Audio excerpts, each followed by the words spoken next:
네, 이번 순서는 한 주간의 정치권 이슈에 대해서 뜨겁게 토론해보는 뉴스엔의 맞짱 토론입니다. 날카로운 분석과 합리적인 토론을 펼쳐주실 두 분이시죠. 김경진, 이상일 전 의원 두 분 나오셨습니다. 어서 오세요. 안녕하세요. 예, 오늘 이제 국회 민주당이 주사위는 던져졌다 이렇게 얘기했었는데 일정대로는 지켜지면서 개원을 했습니다. 양면성이 있습니다. 일정대로 지켜지면서 지금 여러 가지가 필요하기 때문에 개원했다는 점. 그러나 또 민주화 이후에 이렇게 단독 개헌은 처음이라는 점 양면성이 같이 있는데 어떻게 보십니까? 김경진 전 의원은. 일단 국회 법 규정에 따라서 한 것이고 법대로 한 것을 누가 비난할 수 있겠습니까? 그리고 민주당이 협상을 안 했던 것도 아니잖아요. 협상을 회피했던 것도 아니고 그래서 최선을 다해서 절차를 거쳤다. 네, 협상을 위해서 노력을 했고 법에 정한 절차대로 규정대로 했고 또 실질적으로 보면 지금 현재 코로나 전국에서 지금 추경 심사해야지 많은 실직이나 일자리 상실들이 지금 예상이 되지 않습니까? 그럼 이런 경제적으로 어려운 상황 속에서 이 국가적인 이슈가 빨리 국회가 구성되고 또 상임위 구성이 되고 이래야만 논의가 가능해질 거 아니겠습니까? 네. 그래서 그런 부득이한 상황 때문에 민주당이 지금 어떻게 보면 부득이하게 오늘 원 구성을 했다. 이렇게 좀 이해해 줄 측면이 있는 것 같습니다. 어떻습니까? 저는 좀 국회 개원이 빠르면 빠를수록 좋죠. 그러니까 법 규정대로 사실 훈시 규정입니다. 그러니까 강제 규정은 아니죠. 규정대로 원만하게 진행되면 좋은데 민주당이 협상은 시도를 했지만 정말 협상에 어느 정도 무게를 뒀느냐 이런 문제 제기를 하고 싶어요. 그러니까 협상의 진정성 정말 진지하게 협상을 해서 민주당이 과거 야당 시절에 자기들이 관례로 주장했던 그런 것들을 생각한다면 야당의 양보를 좀 하면서 원만하게 국회를 개원하고 그렇게 되면 국회가 열린 상황에서 또 원만한 그 후속 진행이 이루어질 수 있거든요. 그러니까 3차 추경안도 더 원만하게 진행될 수 있는데 일단은 먼저 지르고 말았단 말이죠. 그런데 정말 이제 8일까지 상임위원장 선출 과정에서도 지금처럼 밀어붙인다. 그러면 야당이 숫자가 적지만 야당이 더 강력 저항을 하게 된단 말이죠. 그러면 국회 초장부터 파행으로 가면 국민들이 보기에 이건 아닌데 이런 생각이 들 겁니다. 그래서 네. 여당이 정치력을 발휘해야 될 때입니다. 네, 오늘 개헌의 중요한 이제 역할이 열면서 의장단을 선출하는 건데요. 국회의장을 선출했고 부의장 두 사람 중에서 이제 야당 몫은 이제 다른 기회를 이제 보기로 했는데 오늘 그 새로 이제 21대 전반기 국회의장이 된 박병석 의원. 네. 본인이 의회주의자임을 자임하면서 여당과 야당에 여러 가지 주문을 했습니다. 네. 의장의 역할로서 좀 어떻게 새로운 기대할만 하십니까? 어떻습니까? 일단 일하는 국회 본인이 이제 반드시 만들어 나가겠다. 이제 이 얘기 상당히 의미 있는 것 같고요. 예. 이제 협치 또 국민들에게 신뢰 이제 그런 부분과 예. 관련해 가지고는 사실 처음부터 약간 좀 어긋난 측면들이 있어서 그렇지만 오늘 뭐 예. 소통과 대화 타입 의회주의의 본질이다라고 강조했습니다. 네, 네. 그래서 아마 의장께서도 앞으로 험난한 과정이긴 하지만 노력을 정말 더 열심히 하셔야겠죠. 예. 저도 제 중앙일보 선배입니다. 일단 축하드리고 말씀하신 그대로 정말 소통과 협치, 여야 간의 원만한 국회 운영 이걸 위해서 의장의 역할은 매우 중요하다 이런 생각합니다. 예. 문희상 전 의장 의회주의자를 자처하셨지만 사실은 지난해 말 패스트 트랙에 태워진 법안 처리 과정에서 야당 입장에서는 의장이 중심 잡아줘야 되는데 너무 여당 편을 드는 거 아니냐 이런 생각이 들었습니다. 그런데 박병석 새 의장 지금 국민들이 주시하고 있습니다. 그러니까 축하받은 그 뜻을 헤아려서 이 야당의 입장도 잘 반영하는 그런 국회 운영이 될 수 있도록 중심을 잘 잡아주시길 기대합니다. 예. 네, 통합당은 여야 간 합의가 없었기 때문에 오늘 본회의 적법하지 않다라고 말을 했는데요. 일각에선 통합당이 여당의 단독 개헌에 법정 대응 카드를 만지고 있다는 목소리가 나오고 있습니다. 이 부분 어떻게 보십니까? 글쎄 사실상 별 의미가 없다고 봐야죠. 그러니까 이제 헌법재판소의 권한쟁의 예. 이제 어떤 심판을 해볼만 하겠죠. 이제. 해볼만 하는데 실제로 권한쟁의 소송을 제기하면 헌법재판소에서 결정이 나오기까지 아무리 짧아도 한 6개월 이상 갈 거 아닙니까?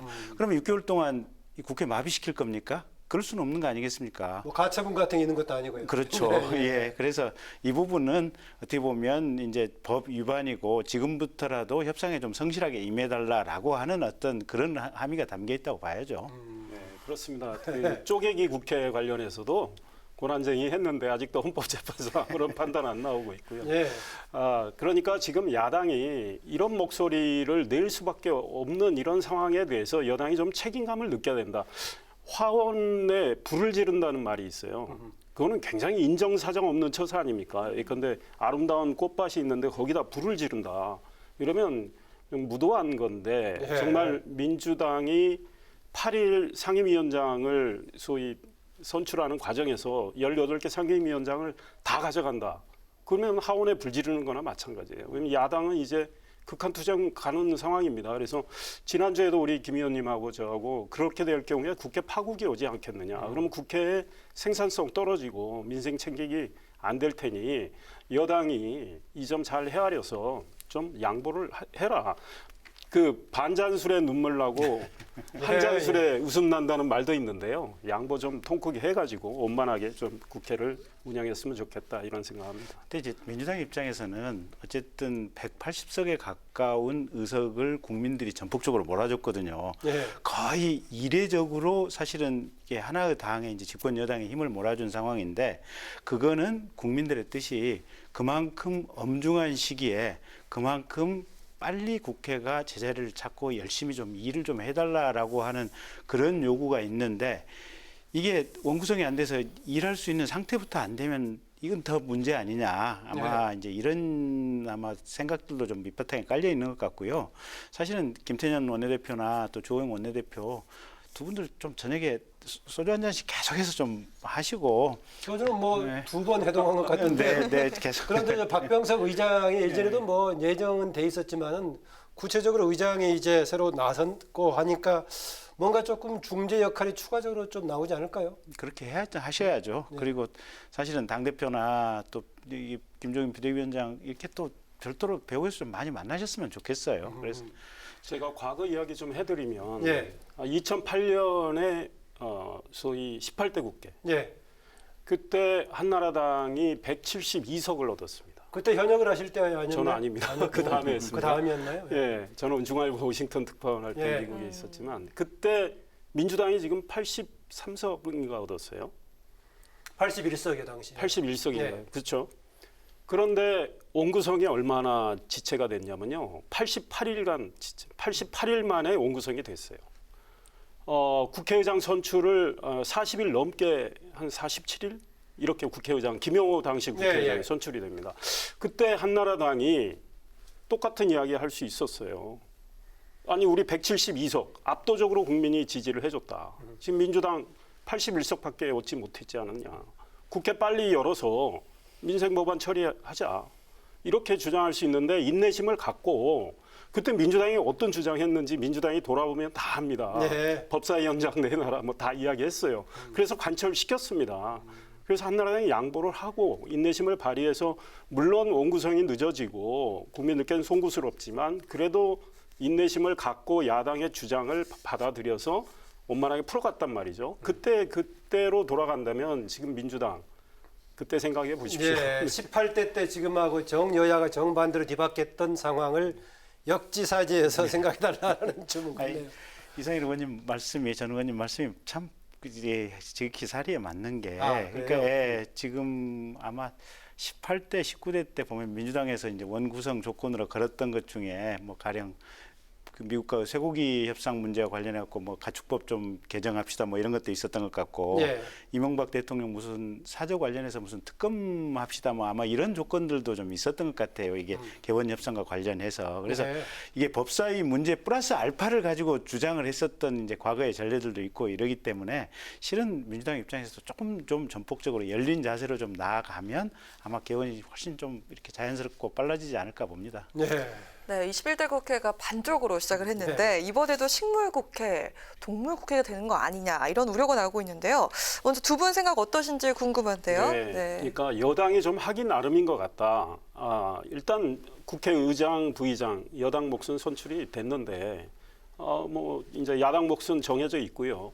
상임위원장이 중요하죠. 그래서 상임위원장 관련해서 여당이 지금 미래통합당의 주장을 뭐 거의 대폭 수용한다면 그래도 남은 국회는 이제 원만하게 출발할 수 있지 않을까 그렇게 생각이 듭니다. 그래서 일단 첫 매듭을 민주당이 잘 풀어줘야 되겠다. 결국 학위에 달렸다. 만약에 18개 상임위원장을 민주당이 다 가져간다면 추경안 처리도 물론 밀어붙이면 할 수 있겠죠. 그러나 국회가 국민들께 보여주는 모습은 굉장히 민망할 거다 이런 생각이 듭니다. 예. 저는 사실 합의의 길이 보이는 것 같아요. 보면 그러니까 상임위원장은 뭐 12대 6이든 아니면 11대 7이든 적정하게 분배를 하면 되고 핵심은 지금 법사위원장 같거든요. 근데 법사위원장의 권한이 지금 실제 어떤 자구 체계 수정권을 넘어서 일종의 협상의 지렛대로 이게 야당 쪽에서 이제 그걸 활용하려다 보니까 매번 사실은 여야 간의 이 법사위원장 보임에 관한 문제가 하나 있었고 또 다른 상임위에서는 법사위 때문에 일 못 해먹겠다라고 하는 얘기들이 많았거든요, 보면. 네. 그래서 이거는 여야 정당을 안 가리고 법사위 권한 좀 축소하자. 그래서 가령 예결위처럼 법사위에 간지 가령 뭐 두 달 또는 세 달 이내에 법사위 이상 법사위에서 잡고 있으면 그냥 본회의로 자동 부의를 할 수 있게 한다든지. 기한을 강제 조항을 넣어선다. 이런 것으로 국회법을 개정하는 것을 전제로 해서 국회법 개정하면서 동시에 그냥 법사위원장 사실은 야당에게 맡긴다면 그렇게 여당이 우려하는 상황도 뭐 이렇게 생길 것 같지는 않거든요. 그래서 그런 선에서 타협하면 될 것 같아요. 네, 법무기능과 법제 기능을 분리해서 법사위는 법무기능에 한정시키는 쪽으로 한다든가 예. 또 강제로 본회의 넘기도록 하는 기한 조정한다든가 네. 하는 중간에 절충 방법도 있을 거다라는 얘기 같습니다. 예. 네. 당내 진통을 겪고 있는 상황도 짚어보도록 하겠습니다. 금태섭 전 의원에 대한 민주당의 징계를 두고 당 내부에서도 논란이 커지고 있는데요.